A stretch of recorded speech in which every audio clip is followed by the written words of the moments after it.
tura wala lava tulanga uma so business we o atu fo tu lo lava e valina fale o nisi wa mawale tala malista mafa me lato business ile spulu valu tau sanga o ngai ole o atu le vali fale o tangata mfale le ia vi ia le li pe lava na o vatu manuia lo ainga ia e mita ai tato uma lava wa fa e ina le o tato ainga pe no to wa fiom o sau sa ili manuia mo tato ainga te lava e mafuta mai ele nei tai au fa aftai tele lava ona o e afia fo le proclame to te pele ainga le nei tai au ia mai fa aftai e to fo le sunga le o taimi o tuanai le tautua i le fo tu le mai le tofa ya tia tato te ngā lue fa atasi i le nei tai au ai fa aftai tele lava le o luo ia te fa aftai lava fo sunga le ona o lo fa pena na au ia tu lava ile o tai au uma a o tele o tai au i fo nei tai au isa a waifa atasi le fai ngā lotu. Pio na talaina foi, o foi nātu, sunga lea wao, lo tātou waso i lea li, whaaftai tele lava. Ne lava taimi, whaafelo e atu mal whaala lo tele lava.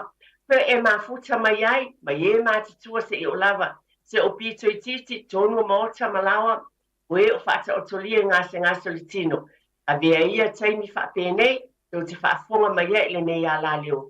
Fia na eu tau finangalo pe lava le upu o le tusi o le fia o le vale a ausili lea o le oli fo i lea li o tatou malo si anga le na ai whaaftai tele lava i lea lofo o le atua ia te utau uma lava nei tai au le ngā whaarolo tele lava ia e whaafelo i atua ia te utau uma lava o mafuta mai i le nei tai au fia lava o lo mafuta mai ai upu mai le fiompa ia le atua mai lo ainga i lo ainga e whapea o le tusi masani.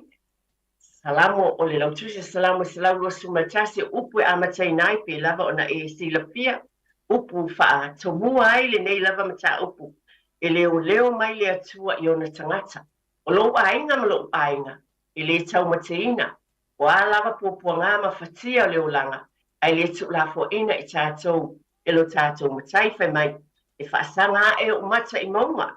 E o mai ai lo ufisosoani. O lo foi sosoani e mai le li ilea. O le na faia le langi a toa ma le langi. E le tu ina mai ia, ia ma peva lo vai. O lo leo e le tu le moe lava ia. Pauta, o le e leo ia Israelu. E le tu le moe ia, e le moe lava. O le alofa leo le atua mo lo ainga. Ia ma lo fo i ainga. Ni lava taimi, lo e tātou mālo whaalolongia ua mafuta mai, e whaafelo e tuai ma whaalau loa tu e pa ia ma mamalo o tātou watunu. Ua bala uina fo i se tasi o tamari i o le tātou watunu. Ia bea fo i mālo o le tātou por kalamea tu e te pa le ainga le nei fo yasa. Tasi fo o tautua fo i mo lo tātou watunu. E ngā luenga fo i pio na bala uinai o ia le atua ma o fo i nātu e fo i lona soifua i le ngā ruenga o lo umalue nei, ia whaafelo i atu o le mālo le nei tai au, ia o le fionga le a leota, tui vai singano, moronga le māmea, a whelo e atu mai whaalo le tele lava leota, mālo le soifua manuia.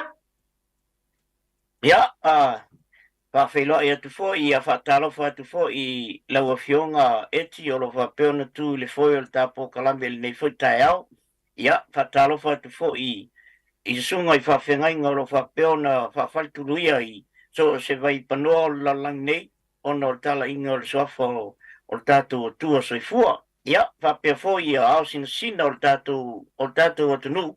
Ia, whapea fo i a walu polu o tofinga o i lātou o lo whai o lo tausia i a le tātou anganu ma le tātou malo Samoa. Ia, o whataro whāturu nā eti, whaftai tele mole avanoa. Whaftai tele lava, i lau pionga fo i leota mole, mawhatanga fo i nei tai au. Man tua to te pai ainga, le to te au whamatalaina. O le wapa ai lava le i tūlanga tā ua, mole manuia o tātou ainga. Tonu se au nanga fo, tonu le asa noa i le sunga fo i a leota. Mole au nanga, o lo o ngalue fo i wha mole lava leota se wha. Tau i loane, maasi la fia fo onisi o whaafonga mai le nei fo i tai au, e ngā luenga o lo e tau tuai, ia e maisi fo o nanga. mole mal whaaloa tele lava. Ia, wafte tele ole au te malua tu lava uia whakon kalate i tonu o loo ofisa. Ia ma sosoane fo i lo tatu atunu. I le tūlanga tau social work, ia ma counselling, ia e peo ta whatatonanga nei aso. Ia e whatino le i le budgeting. Ia o au fo i o le financial mentor. Ia o lea la o la au nanga na o lo whapeon whatino pia lava i tonu o e kalesia, ai mai se fo i community o lo whapeon o tatu iai.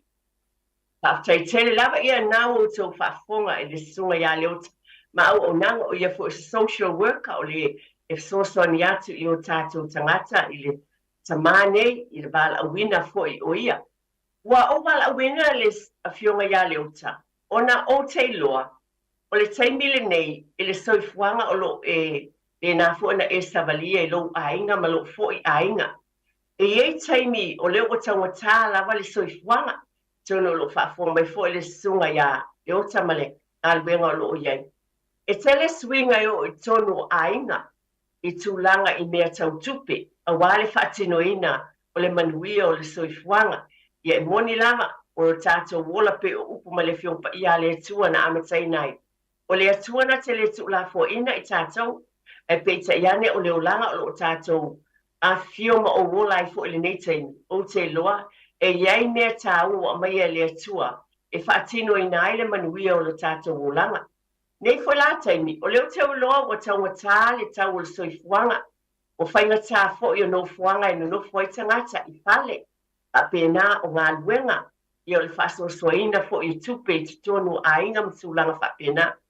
O i la manatu, e wha pēnā fo o nā whea i loa la, o le nofo le lei, o le tofi le mui i tonu a inga, e mawai whemi sa inga le tele o taimi, i le vāo mātua, ona wale lava le whasoa, ia pe whapena waitai tango fie lava le mele te tauna, ona o tūlanga whapena, o le manatu foi, wale mwhai e ona wha o ngā leina nai whanau, tūlou lava, whawhetai tele mātua i au tau ngā luenga, le lei ma lo tau wala lofa, lo whaatinoina mo whanau, lo o tau mwhai le mea sili. A iei lava taimi, e a whea e fo i o tātou a inga i le tūlanga lea, ona wale lava le whaasua o lo tau mawhai i eina i mātua. I tūlanga ese wa o tātou o tangatanu Samoa. E tātou te alolofa. Te leo teimi whaatinoina o mea. Te lava na le mawhai le tele isi teimi. Ia ai tau mawhai lava e whai. O le whaasua soina la. Ma le tau o tāra sau fuanga le nei teimi. O le ala. O le anganga le wawala uwina e fo le sunga i le a sunga fo ia leo taua o ia le fo o ia le sila fia pe no tau whaafonga mai lan saunoanga i ngā luenga pe ona au nai ai wha mole lava leo ta se e saunoa lava ia o le atonu lava le vaenga o le budget ia o le paketi pe ona ta ua wha mole lava i saunoanga e te whamtala i nei atonu lo whaafonga mai fo nis man whaano le tele lava ia whawhetai eti o le tūlanga lava ia i le tau paketi. Ia, o le tangata lava ia na te whaia lana ia whaasosoa ina o lana se leni. Mua mai le se leni i le aso, ia o na tangola ia lea e paketi fōre le tutongi uma ia pili ma mea na, ia o le paketi lana, o le parenting le te whaia, ia so uma. Tātou la Samoa, mal Pasifika, e ese le lei aso ia o i le atunu. O le aso tama i tupe moa. E whasoa soa, e uma na whai ei me ia e manao mia o na whai. E pole a lapalale la i titi. Ia ai mawhai e tātou tangata o na whasoa soa. Ia o tātou o maila i nei atunu nei. Ia o te le totongi. Ai koe te le ma mo meo o tau whale o me totongi. Ia o inala. E whaale tonu wale paketi e tātou lesi taimi. Ko le o tātou wawa ai le te le o le tutongi le au mai. O na peila ia le o tātou whapea ai. Ia, mo te le fo lal tātou whaasoa e mwhai on tātou whai ei maso se mea. Ia ai le ai. O le paketi lawal nā le te whai mai na e soifua mai ei tātou atunu. E whapena fo o na whaasoa sosta mai mea e maua i nei atunu. Aua o nei atunu. E le peo tātou.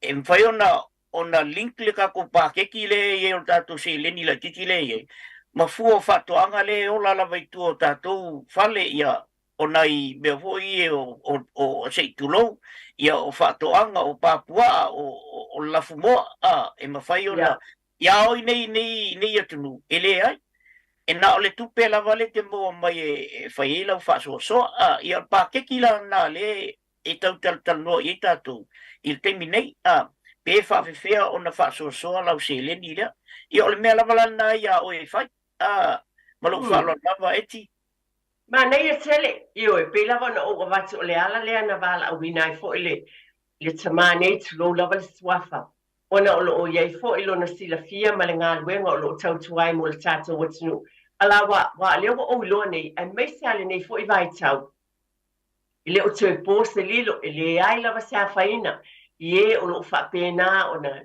le pa so tele tupe matulanga fa pena ai o te tali tonu le to tele o tatou aiga o lo fa pena na yesi taimi faingata ai mafai na fesoasoani e te foi pe lava na batu nei polokalame ua na ai fesoasoani e toe faatepa i o tatou aiga o a mai lou aiga o le leile paketiina o lau tupe pe ona saunoʻi ai le suga nei pe ona ia saunoʻo Samoa e ese le popoto tulou lava e moni an tatou ola uma mai faasoasoa i aso o pauni o aso foʻi o iai nai tālā o le sefulu seleni o nai me o le seleni o le sisipeni o le tolupeni e popoto tele asamai ai e le faasoasoaina ia pe o lea pe ona e saunoʻo ua tele foʻi le totonu io mana o foʻi le tele o le si faasoa mana o le tulou lava po le taavale ua tele atu tulaga faapena ia a pe o le tulaga le pena manei o lau saunoaga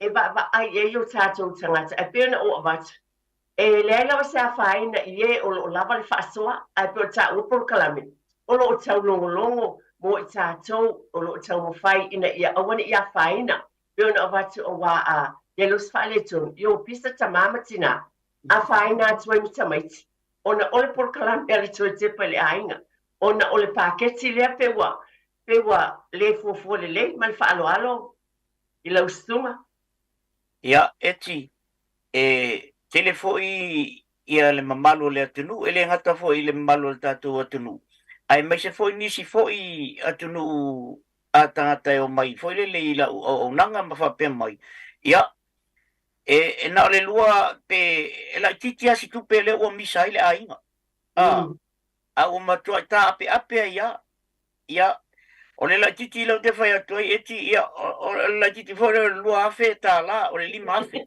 that is very small ia u latou ia e tupu ai ni faafitauli tono aiga ae a tatou silasila lelei i lesi itu mo mea palalagi ia seʻi faamatala atu si tamaʻitala lea na watu se tasi foʻi o palalagi o le palagi ia te au ma faapea atu o aʻoe o laʻu o lea la o te manaʻo e fai le liquidation o aʻu mea ia e taʻu mai e 1.5 million le bele e o le palagi ala e laku fiafia akaaka ma soalvali atu ia ona maola ia le autilo uma ia na mea lai ai e mafai ona liquidate ae lē toe mau ai a le ia o tatou la ia e faisi ofo lotaloto foi lea e alu atu o matuaʻi stress ua matuaʻi o alu atu o matuaʻi maua lalo le vaai ua faapea ana ia ua koai ke lē gei e tau mai le tupe e taita ia o le lua afe lima afe lea ua stress ai ma misa ai ma le tinā ia o laʻu faipuaga ia i lenā toe gā mea aua e te itaita nuafia i gā mea se o mo mea o tupe e mawhai ona e toi tango e toi whaa le leia le tūl na. Pau le mea ia toa, ma fau le lei, o le a lesi whai ngai whai ei. O le mea lana, e au nā ila fo ia mātou nei, le whai le nanga lea. A wā e tala noa mai, ia, e tele fo ia me mawhai ona o tātou tata noa ina ma refer iei oe, ia, a wā e, o le taimi nei, o wa mātou whaia ia ni diaries fo i. Ngā ole budgeting lava. E peila e ele menga e ele diary ngai ka o le budget planner. E te tano ala oe e whaila oe. la oia for budget. E tu uma lava i lalo lau sau uma ia me whaia nei whaia. Ai au ai te planning. Ia. Ma le whaalor tele. Se whai mai lava sinau whata inga pia tūlanga lea. A whai wela fufuanga lea. Se a mai lava sau whata inga mo le whaafonga fo el tātou o tinu pēna ta ua le planning lea mo le tutongi lela a mai ina ia. Solonga le leime le a inga ma le whaalor tele. Ia, o le tele o tangi ia tātou foi lea i o i Samoa. E mo mai le tupe ono ta whapele ele e tele. Ia au i nei la New Zealand. O le ale tele o lo tutongi. Ia o le tau o fale ia i le taimil nei.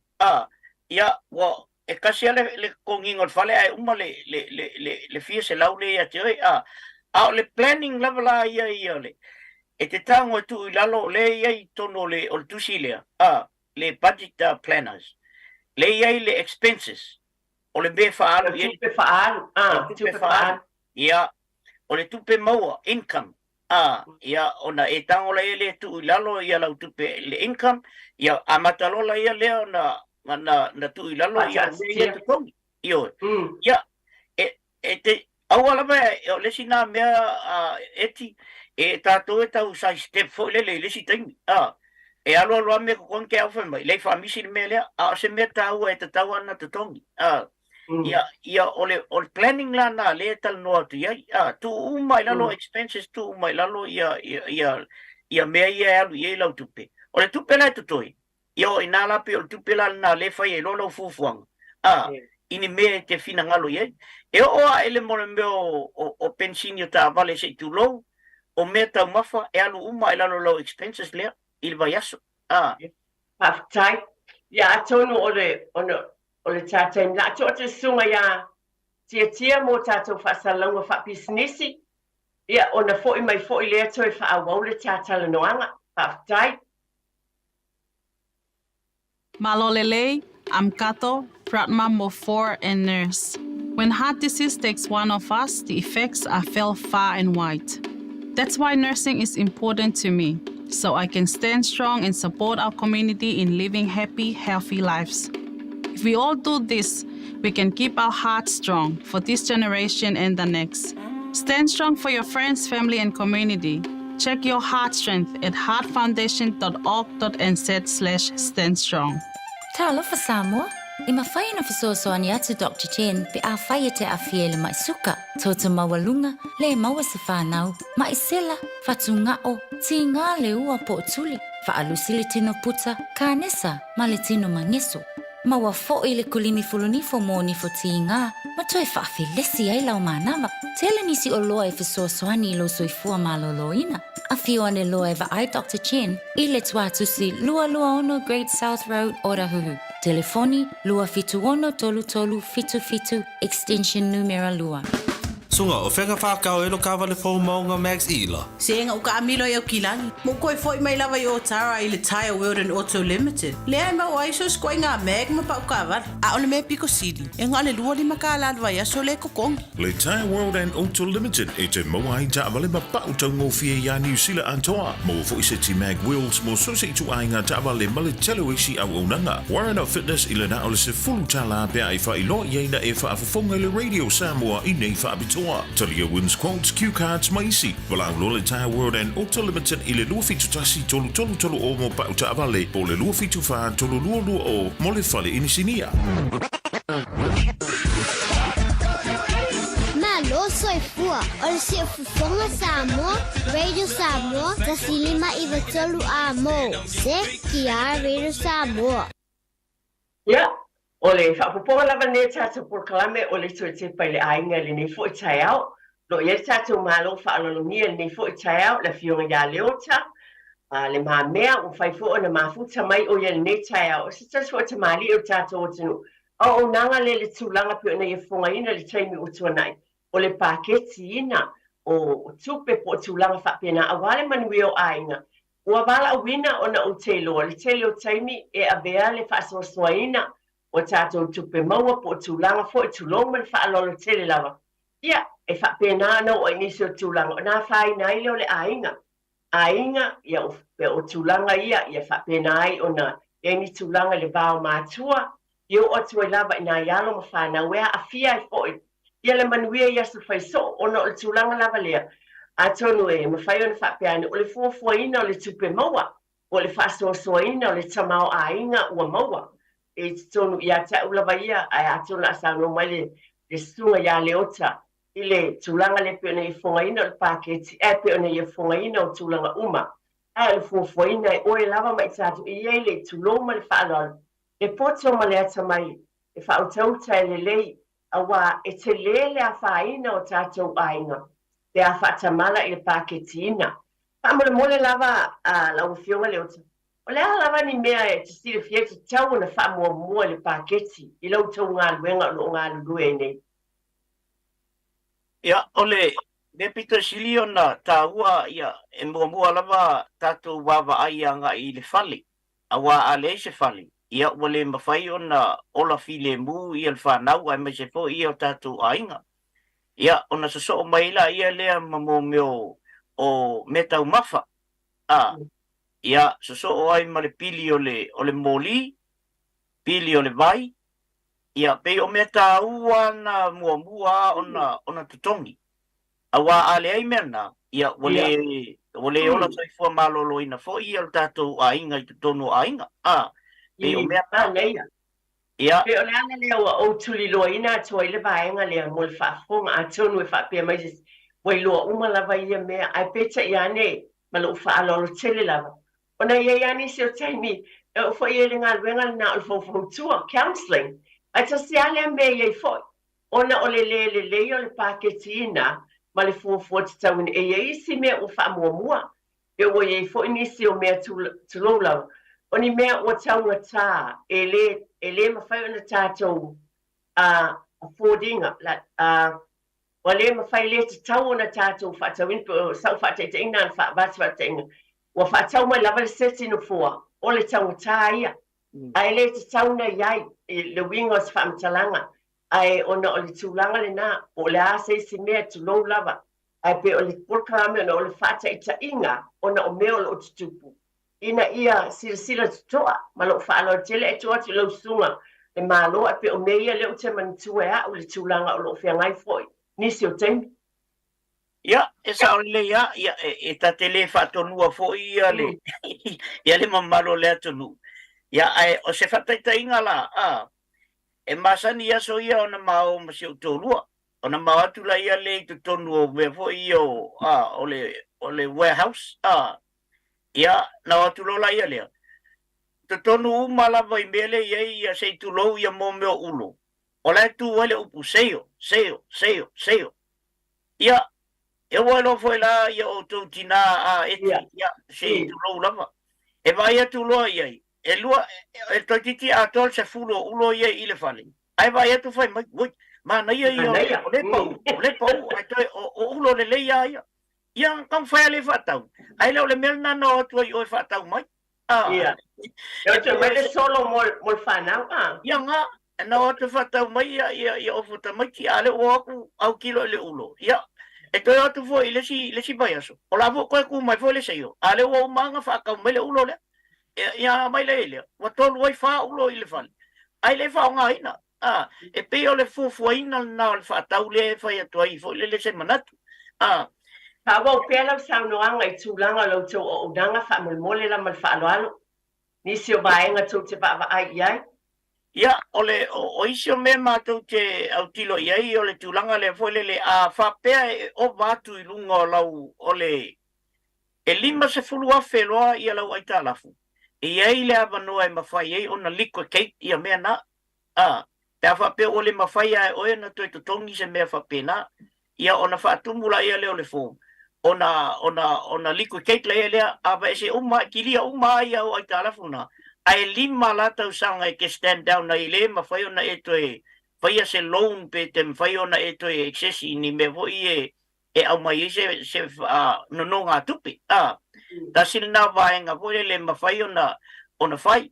Ai lalo I fo o le lima sfulu afe, ai whape o le te mana o hoi le e whai se wha tantanuanga male vaenga le whaia ia le lau vaenga le e oa ia ai talafu ia e mafai foi ona fai le tūlanga na ona o le o lau e fai lai mātou le pati ona avela ia le ile vaenga le o mai e au ai talafu ona whamtala le ia ma kwale mafai a ele tupele mo le income masi a inga lea ona tutongi ia le toi ngā tupele to ke fai mai pe fa pe se lauta la il vayaso ia wa o fa wi la vela vo e saunoa wa e sauno le tūlanga lea ina ia le upule te whaonga ina liquidate pa me malo whaaloalo lava a wa ala nei ona o le tūlanga lea mai le tāpuru kalame ona ua tele ai tā lafu o tele ia pe o le tūlanga le na wa lea tata no fo le ina ia paketi le fufuaina o le tupe maua ai a faila o tele ai tā lafu o fai a o le mfainti tongi o le saunoanga la le o fasino le tūlanga le lausunga ma le whaalolo tele lava sa o lele lava eti le tūlanga na ona o le tele o tangata i o nai mamalo le tunu le o mai manisi fo o le o atunu e o mai o tūlanga na wa tele lai tālafu ia tama whaila ia mātou e whaile le budget ina ia keita ai le mawhai ona to tongi le ai tālafu lea ia mapili wai le wha pere tongi na le ai tālafu le fo ia pili ma mena e to tongi pea ia pela o ina e sa wela le mātou o nanga na Aftai, wa o tawhasiri lava e tuli loa le fionga ia le ota wa pe o langona moni le nei o le porkalame o lo tau moli atu i o tātou ainga ina ia awane i o tātou le tūlanga lea e tau mawhailo avoid le melea ia awane i o tātou ai ia paketi le ia lea tama i paketi ai ina ia fuafua te tau ia le uwhape tani fo le male ufo e whape ia le ia le ia awane i tau fitia e le puipuia a tau no whaifuana apalai ia i ele pui awal tau fai tau fiti awane to yele pule wa eta o liquidate wa tele ai tala o to tau fai le se it's tongi ai a paketi tu lo malo fa tele le pesa wa ai le ona paketi mai amatanga pe o lo tau nga wenga le to so ani tangata ina yesi la fia le pe ona e mali lo sang tatu tele fa tu wina e pa ia male mamalo tatu aina ai pe le awala le por kalame ina ia fafangu ma fatupu manatu i lo pa ia mal mamal ele sa faina o le tele nei o tatou fale nei o mea umalava pe e ma faia ona tomi o le la paketi ele ai pe lava no ova esel nei el fale nei mea fale nei ta vale that's fine ai le paketi ai lo tau mo fai ina ia fa nei o tatou paketi malele so tele sunga sango le ota ia fafta tele ia eti o na wa e sa tonu ia no tango create le program e mo e keita mo tatou Samoa na Samoa matonga ia ma le Pasifika no creating a live program na awa e alu le palang e fai le paketi e la le me tau fa la vela be tu tono paketi e saula ia we faila paketi o te tango include ai malfala velave la ota to Samoa po le ale fai mai le stato tupi na tupu mai la vole ole me o Samoa po nei alwa ku sa wa lo ai ka kia ako ale le ia sauna eti le ai sa le lo sauna na e o mai tatou na mea o se matu ai wharuaina lau sauna e le ai le ia se tupe e o rotu mai le whala velave e te ia ua mai o le wai le tupe ana tatou tau mawhai valea e whatino ona o tatou foi le ai pe o i foi whanguai foi ia te tatou i le ata mai foi ma le fuafua te tau o wa atulanga i e tau pe o lau tau lea ngā luenga pe ona e sauno i o lo tau tau mawhai e foi e tufa mai foi o tatou tangata ina ia mawhai o na soaswani mo lato. Mole lau fionga leo tape e sau tau telefoni e mawhai o na bili atu iai i lau sunga foi pe ona e ta ua wanawa umana e whaasenga ina se vaenga e whaun e stava vali whaatas James soaswani mo nisi o ainga. Ia, o telefoni la iei eti o le olua tasi, o valu, 5 fā, 5 tolu, lua. Malo whaafitai. Ia o le nā e whaafonga mai. A tonu mo le nei taimi. Ia a ta whaatata no pia. Ia pe ese tasi e fia wala au mai le nei taimi. Tato telefoni i te talaina whaamole lawa o tō whaatia tia. Ne e lawa se fia wala au mai e tala noa mai. E fisiringia fo le sunga ia le ota. Ia ai le numera tato masani whaamole lawa. Lewa ia le wala au mai whaalora tele lava. Talofa. Talofa, ma se fu le o se fa sidi ai. Karsanga kwa ya o fatua le te popo kala me o le fia kuli ko la barfa ngolo kule sunga le fia ya le o le fa khasanga ka poka la me ia pe o ka kile nga fa. Ya, leo sauno mai, sauno leota. O leo tele o mo le atu le fasili fa mole lava. Ia. Whaafitai. Ia. E leo maua foi pe o leo sauno mai le sunga ia te tia. E talofa lava. Leo e tato bala au. Talofa lava e ti fui maono. Malo soifua. Ia, malo soifua la wafionga fatua. Ia, e sel matango fio la ta whaalongolongo at foi nei tae au por kalame a. Ia, o la ule sau noa au isi a inga. O le sau noa la ba au i le paketinga o mea o lo a inga. Ia, o lo a inga. E maua mai lone tupe. E mua ana tu e sel sifulua ia le atua. O na sosa wai lea maritotongi o le fale, o le telefoni, o le vai, ia o mea ai. Whaapena, whaasolsolonga o le o tupe mo le vai aso a. Ia a umala o yeise tupe mo tatoi. Ia na abelole e teu. A wala lea mo tātou e peife on tā ua mai nā. E le ma whaintu ua whaalavelave i Samoa mai nei a. Ia a tupu mai le whaalavelave. Ia ta te tango atua au mai le tupe a la iei le wha polo. E le peife on o whato te le ta ua au isi a inga o lou lava polo kalamenga ngā po le paketinga ngā o tupe a lou a inga eti. Ia a whetaiti nā. Atu nā mali whaaloalo tele whaamanuia le atua lau polo kalame nei tae au. A whetaiti le lava mo le wala au mai. Ia, o lo iesa fasilis tu ma le sunga ia le ota, o lo ie tatu taimi le ava noa. Mula na au nanga, ia a sau noa lau sunga le ota e wha au au. O ie talofa le wala au. Malon sai pua eti. Malo, ia sau noa mai le sunga ia le ota, o lo wha funga atu. Malon sai pua eti. Ia. Sau noa mai o le wha funga atu sunga ia le ota. Ia wha talofa lava. O le ale o ile saunoa ngal tama tu samalana por kalami ia ai o te aula va ia pe fo saunoa fo se ta sitina o umatu e fa pena lava flefe tu fo inga e fa so ina o me ale matu wa inga naia ioi o te o man fa na ia pe ia o te folo lava ni me o lo e saunoa mai il tele o te milta tu por kalami ia ai utile aula ule natulanga ai whaftai fo i mole avanua eti o te muli tai lava i me olo iai e whaasoa lava i ta ita i le whapea e au mai e whaalongo fo i le stangata oa o le taimi fo i e moni e le aia se ai ngai misim whaalawe lave a ia o tūlanga ia e whaasoa lava i ta ita a whaia o le pili mana tua eti watu opa ia o aso ia sata i ono maa sina ma tongi pili i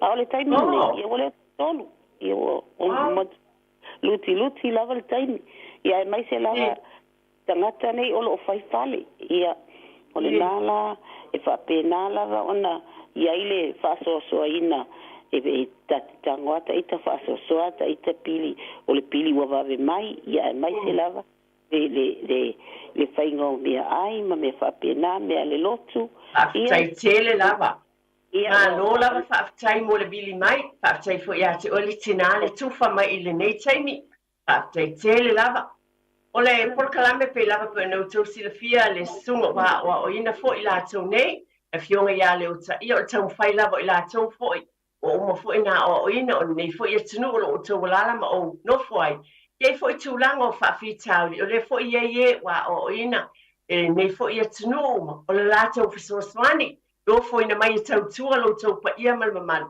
ye awala fo le tato ngana amu ia fo tato ye o no tamali tangata umala tato o tunu o so swani mo tato talofa lava le wele tato bala au talofa o le suafa mal faaloalo sa no mai lo faafoga atu le afioga ia le ota ia talofa la fionga le oka o antioli ngai le west le oka vile po kalame ma yelo sawanga le patsingo me o pili wai o le vango ka ngo fuko kasi ka yema ko ngiro ko fa ya ka ke ska ya kula fo ya ko nga ka le ngi social welfare mo kupela mo mai I le wins ya okay ska va mo fa longo ai mo ska ya ku va mo la skurwa o ne nga le te me o behind going ye o foi ni songa pa nga o foi ko lu mai te me ngo ko ye ko mo ne nga ki ka ngo le fast food por foi nga le manga o le ai po manga le fo pai ai mo ai la ka ko ya me la ba ngai me ko le fale mo me ai au te fa mo le fionga le tua wa nga so le mangwio ma ro ese manga lu nga ko nga lu ai me ko ya ai o ka tele lava oli mo ka tele lava au ka fia ngai fa mangyanga ka le ngia e tunga le o ka me tele le ka o le uso pele o le manga o pokolam e fa fangu mai e makala ka ko e sa mo e se ngai wai le tau por kupe e a fu ka nga be al fa le lave o le patsinga nga e kupo le tengu bia i nga ai fa tai le tua nga wa winga e le o ka so swangina nga I ka e pi ai ma le patsinga ka bilia ka kele o pia ka bilia ko ava ko ai tele lava le tina matua oli ia leota ole au nanga la sunga e tau tele pe la le na oval a winai o telo e pe ala oval a wina pe fo ole ia tlo lava vol fa fonta po tata o tu pe ole fo mai e fo inga nga fo mai fa ya onga o ina e fo ya ta wi o te mo mai fo I si taua mai o tau sunga vai le o social worker e le o fo o sangata wa o ina le paketi ai pe o I fo a o fa longo atu o me moni lava le tele o mea o nisi o taimi o sauno ai lungo le alaleo o mea na o ina mai e tamai tai fo mai ina I tina ua mawai atu tau tua I tau sanga I te o le lava au ona la foi le tasi lava foi o afionga I tamai a o mea la tau o ngai mātou pol kalame na vea ma o ke o siniva a si lea ia o lea lava foi e tau tua foi se tasi foi o pale tua lo masanin por kalame atu matia o la toni o mai ia pe o la foi le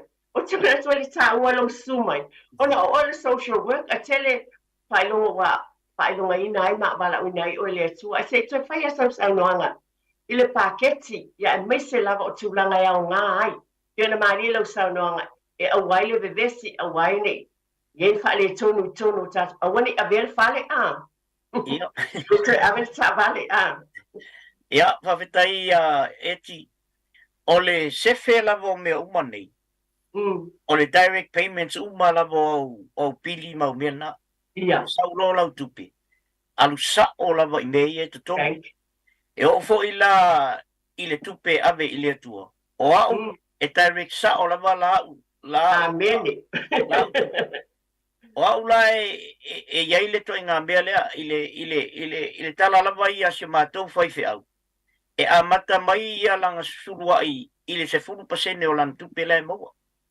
Ai ku ngatu la I tele o mātou surua. E ala la ona lelei. Ona I sau sa o lava le tupe le mau mal tutong. Au sa o lava I me e direct payment ai. A mai e te mana o ina ia auan ne behind ni pili mani merna. Ia o le toa inga merna e tau ona fai. Sa o lelei lava. E au sa o ala I eile account. E alu I eile tupelea na tutongi umaile o pili. E vola le account. e alu ele tu petotoi ia o lau savings na Mana ia. ia ai au e te lokea ia mon me kau cash Mana ia. O te tui lau tala lea mana ia tele. A wale o tele tonu o lo fatino ina fo e to tele i mātou. E vaenga leo leo sawa I ave ese le taulanga. Mua ave ese o mawhai. O te leo se tala nei o leo te moni lava o lo whapena fatino ina I tonu fo e se mātou. Le mana ia mapili pe ona e sao no fo. E le tonina o le fale o fea lava le mea o le vai. Aluanga le vai, alu le tise. O le se taimi e sau le pili o le vai. O te mai o lawa credit. O ka se ke leo le credit. O owa toi ti lua se lau. O na o lai direct. E pe meni whaftai tasi le vai ngata ua mo le whaafonga mai tātou o tunu. O leo wa e sau no sao iai. Ai pe ona o wati telo por kalami. O le telo taimi. Ta te loa mai nei mea fo I e wa o oina. Ie whapena fo I malo tampu. Ale mana ia. O le whafonga ina mai lava o tau. Oe iei tike ri, nei vaenga. Oe ua, I umai university, wa o tauina. I nei vaenga uma. Ai, mole lava mo, seisi whaopoponga fo I nisi to o unanga mani. I te le vaenga lea o lau saunanga. E mawhaana tongi sao pili, tongi le fale, ma mea uma lava. E al sao lo tongi I te tonu o lau bank account. O anis fuafuanga I tonu o tato loto I fale lava. E te fia sauno iei mo le paketi. Ia, o le tūlanga na e te tau na iei, e tolua ia o au ia whatatainga o e tolua o accounts, e alu ia tupene ese. O na te tongi ia malesi fo account o lai ile savings. O le alu tupe tutoi, ia na alu le ina, ia fo la le tupe ia wha leo. Mo me fo ia le wha ingoa palanga rainy days, ia tasi ale mea po e ti o leo te fiata o atu le malu le tatu atu nuu ma le tūlanga leo o te whautua ina le te leo le malu le o le upu leo le whaalawe. E saulo le upu leo le whaalawe. A whapalangi. O le problem ia ngā mea whapena o le ia problem la. O longo winga. Wa e whai mai o maliu le tangata o le problem I tono le ainga. Ia ula ia e le whetau I lau whaalongo le to ngā melna. Awa o le tau te celebratinga ia leolanga o leolana mai le tangata e o fo I mo meo whai poiponga. E ka ke ia le whai mai se o le whaara level mako a inga le whai poiponga ai. E peila o amata I ngale kesa tātou. E o amaka I ngale o kulo le kesa. Wa leo whai mai. So ia wa in trouble le. Le kaka le ia o le mea whalina e lei ona le la vea I le pati tal palangi menge o whaalawilapu o e la kula sa mua whai mai se ilma ko menga ka o whaalawilapu ia whapalangi lo palangi o ia ele whekau ila le mafu whau palangi ia ai peo nai mena o leo te tang noa toi o a o le sa mua wa lei ona tango create le to inga program lea e tala whea ngai mo tātou le si tūlanga o le mea lea aua e te popole, I le iloa e lesi tangata walanga e te sainia le form mai a mātou, le consent form. A e whaafafonga mai la wa whaisa whaataitainga e ta wailo sua whailunga le pōkalame eti. E iai le ai ata tau e te suhu aia. Ia, whaaftaitele lava. O le melna lea leo na whai atu. Aua tātou te popole. Langa o le mele ia tātou. E al tātou lotu hoi. Ia, e whai aku ngai a leo ka kau iai. E te whaafafonga lo o whaia se mea whapena. E iai lea ia te tau ia o e te aloi suwa I o le whalwhamsin. Haftaitele lava. Wa umana mātou tauto I toi ngā tūlanga lea. E le mawhai o na mātou awatua ni informations. Mawha ai ngoa nisi. E mawhai na whai mātou whataitainga ai le mawhai o na tu iai se ingoa. Se ingoa, haftaitele lava. Ma lo whaaftai, e moli atu lava lau whaaftai leota o na olo tātaimi, whaaftai fo I e na wala au mai, whaalia mafonga ina o tau pinangalo le nei tai au, pe lava na o watu tele o taimi. Ia o le tau mawhai lava, ina I a mai fo ini se whafonga ina atu o lato o unanga matau tua, e so soani I lo tau pa ia malmawale o teiloa. Tasi nei vaenga, tele tau sanga o ngā luenga. Ia e meisa fo ngā luenga fau tua, tasi nei vaenga. E tele ai e te tupu ai whaalawe o na wale lava le whaasoa. o whainga tā, ia ele tau le pua malafo, ai pēna ni whautuanga, o lo avatu ma le nganga maulala lava ma le programa te o Tepa i le ainga. E pe ona o avatu e le o se pō mai, e le o sten whaiaonga, o tulanga o whapena, e le o social worker pe o lātou nei, ai o lātou o mai e whaatasi ma le whasosoni mai. I tele fo i o taimi ina ia o ngai titi fo i sa wawat fo i tau, pai e fo i sina o kōs, ia wai loa fo i nai nisi vainga. E wha moe moe a le lofa o le atua, o maloutou fina ngalo, o lo tu whaina mai, o lo wha afonga mai e le atunu, ia ma tātou ngā lue a wale manui o tātou ainga. Pātai tela o le numera a sunga ia leo tai te pala au iai, mo se tasi o mana o mia lana fisosan, e te fasili iai, o na ia, tui nā tuoile ia te oe pēle na te le mwhaia fōi. E a watu sei se fisosoani mo oe, o le olu o tasi, o walu lima, pā lima, tolu lua lua, olu o tasi, o walu lima, pā lima, tolu lua lua. Pātai tele lava le ota, mo le tali eina fo il vala au mai, o il vala au wate ia lau sunga, pa manuia fo i le tali mai, ma le tumai fo i lau taimi, e wha awanoa ina e te tufa mai e fo i, ia le tamai mai le atua wa e ngalue le nā vaenga tā tonu, lo whaafonga mai ni, ia ma open rose account, e alu sao iai, ma te tongi sao e lo le whale, tongi sao le vai, ma le pili le mōli, ma nātu, na e popole alea, o anisti mea whai mai, a lawa uma ni tongi uma nā mea uma, a le nā iei au tau sunga i so saini fo i, inisi o tūlanga, ia nela bataimi. Ia ave elo o leo whai male, sui o le, pionga ia leota, e watu ais fo i se, aso tuai fo i vai malu puenga lau tau whaafonga Samoa, ta fo i se tala u whaata malai fo i, ia i maa ua nei, au tau whaafonga tāpua, i le nei tai au, i lo mātau mwhai lau fo i au nātu, ina ia manuia o tātou ainga, ia leota to o tuia, sao noia? Ia, toi mole atu whaftai i lau whionga eti ia ai maise fo i le sunga i le ia tia o lo whapeo na tū fo i le tangiolo a wai ia le whasoso ino le tātou pokalame, ia whapea fo i le malo le atunu o lo whapeo na whafunga mai, a iai se tala ua le tau tamali i la o tō whafunga, ia matua atu i nā, o tātou lava e maua ia le file mu o tātou ainga ma mea uma tātou te whaia. Ia ona whapea tula e leo se whamtalanga. Ia soifua ia ma ia manuia o tātou aso. Whaftai ia. Whaftai tele lava leota, ia, manatua, tue Tepa le ainga, ia manuia lo ainga ma lo ainga, ia ma e manatua o le atua, o le matai ia, o le ali o ainga ma lava. Ia soifua ia ma ia manuia,